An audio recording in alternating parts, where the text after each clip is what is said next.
एक बार आप पहुँचे आबू के वन खंडों में। ये आबू का ऐसा पवित्र द्वार जो कहते हैं कि पाप कटेश्वर महादेव के रूप में जाना जाता है। पातलेश्वर महादेव। यहाँ की हरियाली को मैं स्वयं अपने शीश में धारण करता हुआ यहाँ पे हम आबू राज पर्वत से पहुँचे हुए। कल कल बहती नदियों की वही धारा यहाँ पे प्रकट होती हुई मंदिर के दोनों ओर ही ऐसी सुरम्य धाराएं बह रही है जो इस पवित्र द्वार के चरणों को धोती हुई महादेव की अनन्य लीलाएं कृपाएं इस द्वार पर सजी हुई है। कल कल बहती नदियाँ, ऊंचाई से गिरते झरने, अटखेलियाँ करते वृक्ष, उछाले भरते हिरण, इसी के रूप में इस धुने को नमन करते हुए प्रभु के चरणों में हम स्वयं धूप लगाने के लिए पहुंचे हुए हैं। प्रभु की लीला ही कुछ न्यारी है। जैसा दर्शन करे वैसी ही हमारे शीश पे वो मुकुट छा जाता है। यहाँ पे अनेक महान तपस्वियों ने अपना तप जाहिर किया, अनन्य धुनियाँ जगाई। उनमें कहते हैं कि श्री श्री 1008 टीकानाथ जी महाराज पाटलेश्वर महादेव आबूराज की धन्य धरा पर पहुंचे हुए। हमारे साथ में बहुत बड़े बड़े ऋषि मुनि भी साथ में हैं और उनके आशीर्वाद को हम अपने सिर पे धारण करते हुए प्रभु की लीला को अपने अंदर कहते हैं स्थान देते हैं। और देख लीजिए यहाँ के नज़ारे।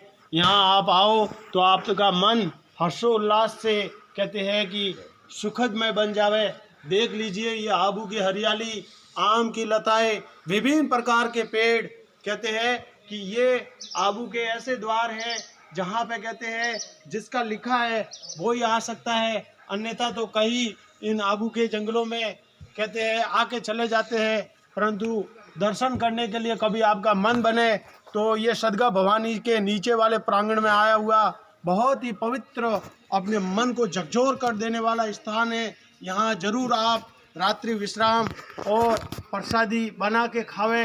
इतनी सुविधाओं से सुसज्जित, सूर्य की लालिमा जैसे इस द्वार पे पड़ती है तो कांच की रोशनी की तरह सा जाती है। कहने का मतलब कि जितना इस द्वार के लिए बोले उतना कम है। यहाँ पे कहते हैं ऐसे ऐसे संत महात्मा हुए जो कहते हैं कि मनुष्य तो मनुष्य से प्रेम करता है, परंतु यहाँ पे ऋषि मुनियों ने स्वयं अपने लिए अपनी सेवा साकरी के लिए चीतों को पाल के स्वयं कहते हैं कि वो उनके सामने उनकी हर एक कहते हैं फरमाइश को अदा करने के लिए स्वयं सामने बैठे रहते थे, पालते थे, उनके साथ में निवाला जीमते थे। ऐसे महान तपस्वियों की भूमि पे मेरा दिल गदगद हो उठा है। मैं क्या इस भूमि का बखान करूं।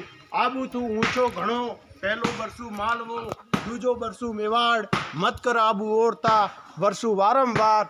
इस धन्य धरा पर हमारा दिल मोहित हो उठा है। ये कहते हैं कि विभिन्न वनस्पतियों से परिपूर्ण स्थान।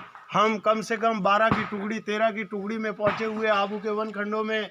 हम कहते हैं उन आदिवासी भाइयों के साथ में, विभिन्न संत महात्माओं के साथ में यहाँ पे हमें भी मौका मिला आने का, तो हमारा दिल मोहित हो उठा।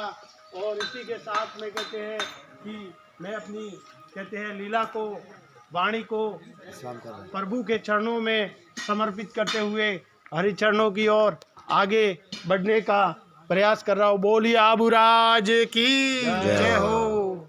धन्यवाद।